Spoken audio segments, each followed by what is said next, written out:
welcome back to another video. Today, been a long time coming, just haven't gotten around to making it. This is the FS94RC review. Now, I've had this thing, this is back to front at the moment. There you go. Still back to front, but you know what I mean.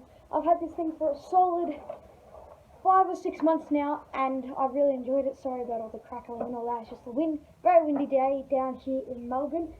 This thing is my main workhorse as of now. Like I said, had it since January, and it's been through some rough stuff.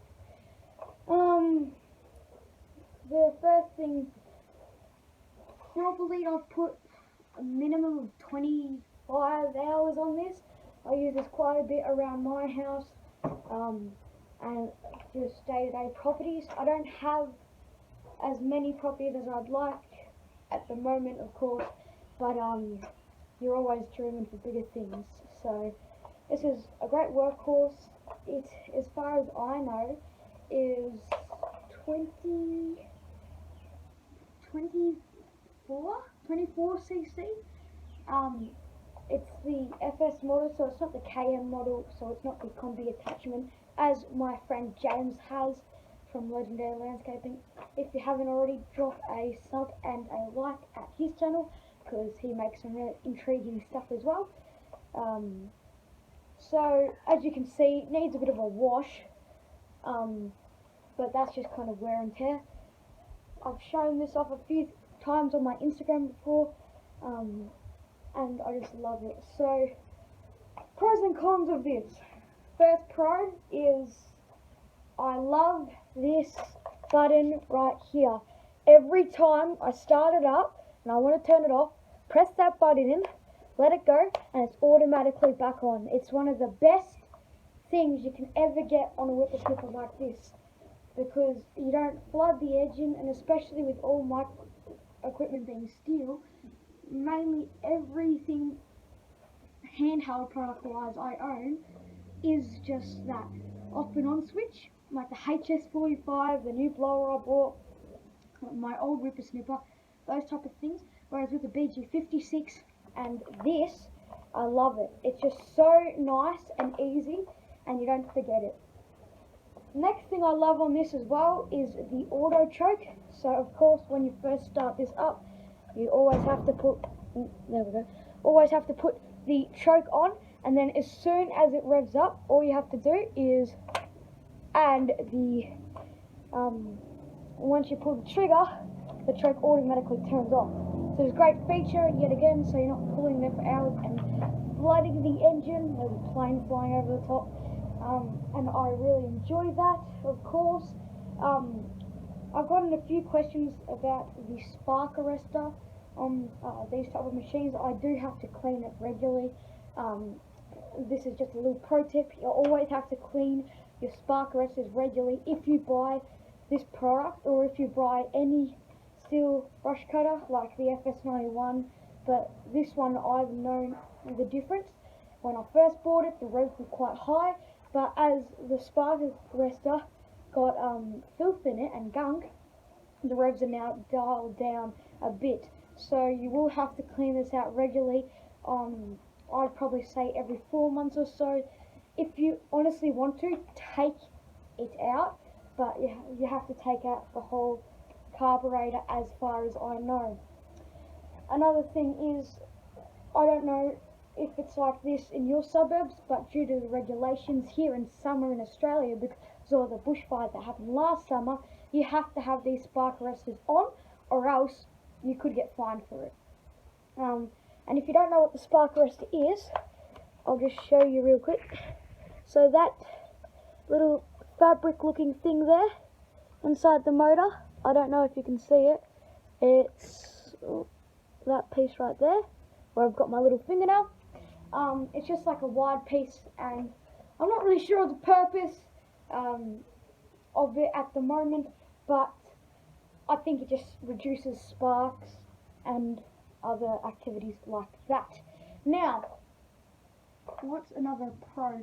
I like that this is a maneuverable handle. I'm pretty sure most products come with these, like most brush cutters and trimmers or whippersnippers or whatever you call them, come with these. But I removed the little stopper thing that you get on here when you first buy it. It is a safety tip, so any hooligans, when they're whippersnipping, they can't go up like that and whippersnip their toes off, because it kind of stops them. But I'm pretty safe enough to know what I'm supposed to be doing and how not to be stupid with this stuff, considering I've done it for a long time. A few features I don't know why they added. They're not cons, because they don't affect this machine, but I don't know why they added them. So first one, you guys can let me know down below if you know the answers to any of these. But the first one is this. I don't know what that is. It's just really weird, this thing right here. Like, I don't know what it is. I don't know whether you can cut it off. If you can cut it off, let me know, because I probably will, because it's quite annoying. And yeah, second one is this cruise control or whatever. I don't know why they've also added this. This is kind of dumb. Because unless you want to idle it down, I've never once used it in your life, because once you get less happy, trigger happy, you can kind of get it to your personal pace. So now I wanted to begin with the cons. There isn't many cons to this machine at all. The first one is, when I first bought this machine, it came with one of their auto cut heads.